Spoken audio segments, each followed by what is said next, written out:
मी आहे ऋतुजा आणि स्वागत करते तुमचं अजून एका नवीन व्हिडिओमध्ये। आज मी बनवते पनीरची भाजी। चला म्हटलं आता खूप दिवस झालं ब्लॉग पण शूट नाही केलेला। आज बनवते पनीरची भाजी, तर तुमच्यासोबत पण रेसिपी शेअर करते। आता मी सुरुवात करते। इथं काय काय मी आधी तयारी करून घेतली ते तुम्हाला आधी दाखवते आणि मग पुढची रेसिपी। इथं पनीरसाठी लागणारे साहित्य घेतले, कांदा कट करून घेतलाय, लसूण, आलं, टोमॅटो आणि काजू, आणि इकडे पनीरचे क्यूब असे छोटे छोटे करून घेतलेत। आता मी आहे ना गरम करायला। इथं सगळी आपली बेसिक तयारी करून झालेली आहे।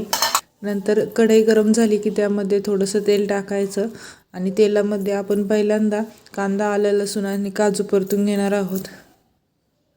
इथे मी कांदा टाकून घेतला, नंतर लसूण, आलं आणि काजू पण लगेच टाकून घेणार आहे। आता काजू ते टाकून झाले। कांदा, आलं, लसूण आणि काजू थोडेसे परतून घेतले की त्यामध्ये आपण टोमॅटो ॲड करणार आहोत आणि टोमॅटो पण छान परतून घ्यायचेत। झाकण ठेवून परतून घेते मी। इथं झाकण ठेवल्यानंतर 5 मिनिटांनी परत उघडून बघायचं आणि जोपर्यंत आपण टोमॅटोची अशी साल बाजूला निघत नाही तोपर्यंत आपण असं झाकण ठेवून ठेवून परतून घेणार आहोत। 5-10 मिनिटात पूर्ण ते टोमॅटो पण परतले जातात। मी आता दुसऱ्या गॅसवर शिफ्ट करते कारण मला एका साईडला चपात्या पण बनवून घ्यायच्या होता। इथं बघा कांदा, टोमॅटो सगळंच परतून झालं। इथं टोमॅटोचं पण साल निघायला लागले। मग झाकण ठेवून मी गॅस बंद करून घेतला आणि दुसऱ्या साईडला चपात्या बनवायला सुरुवात केली। असं एकामागं एक काम करत राहिलं तर आपला स्वयंपाक पण लवकर होतो।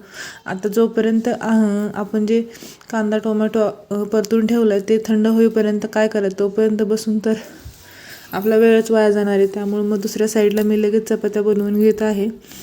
आता कांदा, टोमॅटो ते परतून घ्यायच्या आधीच मी पीठ मळून ठेवलं होतं। मग तेवढ्या वेळात माझं पीठ पण एकदम भिजलेलं आहे, त्यामुळे चपात्या पण पटपट मी इथं करून घेत आहे। आणि चपात्या होत आहेत तोपर्यंत ते गार पण होणार आहे। आज मला बनवायचं होतं पनीरची भाजी, चपात्या आणि सकाळी जो पांढरा भात ठेवला होता तोच मी परतून घेणार होते। जास्त काही स्वयंपाक मी बनवणार नव्हते। तेच माझं इथं चपात्या बनवायचं काम चालू आहे। चपाती फुगली की थोडं ओलथण्याने हे करून त्यातलं हवा म्हणजे वाफ काढायचं काम चाललेलं असतं, कारण नाहीतर वाफ पोळाले तर खूप जास्त पोहतो। तर माझी शेवटची चपाती बनवून मी तव्यावर टाकली तोपर्यंत मी बाकीचा सगळा पसारा आवरून घेतला। जो पोळपाट लाटणं जे बाकीचं असतं साहित्य आपण चपातीसाठी बनवायला घेतलेलं ते लगेच मी आवरून म्हणजे भांडे बेसिनमध्ये टाकत असते, म्हणजे आपल्या किचन ओट्यावर अजिबात पसाराही राहत नाही। जसं जसं होईल तसं आपण भांडे किंवा वस्तू जागच्या जागी ठेवला तर आपल्या किचन ओट्यावर अजिबात पसारा होत नाही आणि नंतर आवरायचा पण कंटाळा येत नाही। इथं बघा मी चपाती झाली की लगेच चपातीचं भांडं रॅकवर ठेवून देते।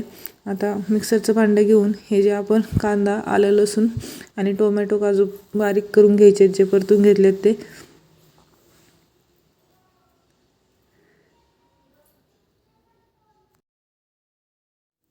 इथं कांदा, टोमॅटो मी बारीक करून घेते। आणि दरवेळेस मी ते सुहानाचं प्रीमिक्स मिळतो बघा, त्यामध्ये फक्त टोमॅटोची पेस्ट ॲड केली की झालं। त्यामध्ये कुठलंही बाकीचं टाकावं लागत नाही, जसं की मीठ, चटणी, मसाले काहीच टाकावं लागत नाही। त्यामुळे मी दरवेळेस त्याचंच बनवत होते, पण ह्यावेळेस म्हटलं चला घरीच सगळं बनवून बघूया। कांदा, टोमॅटो सगळं ग्रेव्ही बनवून बघूया। तो सुहानाचं जे पॅकेट असतं त्यामध्ये फक्त आपल्याला टोमॅटोची ग्रेव्ही परतून घ्यायची आणि नंतर तो मसाला दुधामध्ये मिक्स करून टाकायचा। मागच्या वेळेस मी व्हिडिओमध्ये एकदा पनीरची भाजी दाखवली होती, तर ती मी तशाच पद्धतीनं बनवली होती। आज म्हटलं चला काहीच नको बाहेरचं, आज सगळं घरीच बनवूया। कारण मागच्या वेळेस रोहननी पनीरची भाजी खाल्ली होती, म्हटलं ह्यावेळेस पण बघू खातोय का, पण तो आधीच झोपी गेला। आज काही त्यांनी खाल्लं नाही आणि मी आता बघते की सगळं बारीक झालं आहे का। बारीक तर झालं होतं पण मी पाणी न टाकता ते बारीक करून घेतल्यामुळं नंतर ते कढईमध्ये टाकलं जात नव्हतं। आधी मी कढई गरम करून त्यामध्ये थोडंसं तेल ॲड केलं आणि तेल ॲड केल्यानंतर आपण जे पनीर पाण्यामध्ये भिजवलं होतं ते टाकून घेतलं। त्यामध्ये हळद, मीठ, तिखट हे सगळं टाकून थोड्या वेळ मी परतून घेणार आहे। म्हणजे परतलं की थोडीशी टेस्ट छान येते। पूर्ण असं जास्त वेळ पण एकदम लाल होईपर्यंत परतणार नाही, कारण जास्त परतले की ते एकदम रबरासारखे कडक होतात आणि ते पनीरचे क्यूब्स खावेसे वाटत नाहीत। आता मी ते क्यूब काढून घेतले, त्यामुळे तुम्हाला कढई थोडीशी जळाल्यासारखी दिसत आहे। त्याच कढईमध्ये थोडंसं तेल टाकून तमालपत्र आणि बाकीचे मसाले मी इथे टाकून घेते. मसाल्यामध्ये मी इथं हळद, जिरा पावडर, धना पावडर आणि आपलं घरातलं जे लाल तिखट असतं तेच मी इथे टाकत आहे. आणि त्याचसोबत थोडासा गरम मसाला पण आपल्या सगळ्यांच्याच घरात अवेलेबल असतो. बाकीचा कुठलाही मसाला मी टाकत नाही. आणि चुकून माझ्याकडून एक क्यूब त्या ह्याच्यासोबत पडलेलं. इथं मी बघा टोमॅटोची त्याची ग्रेव्ही टाकायला प्रयत्न करते, म्हणजे पाणी न टाकल्यामुळे सगळी काही पडली नाही.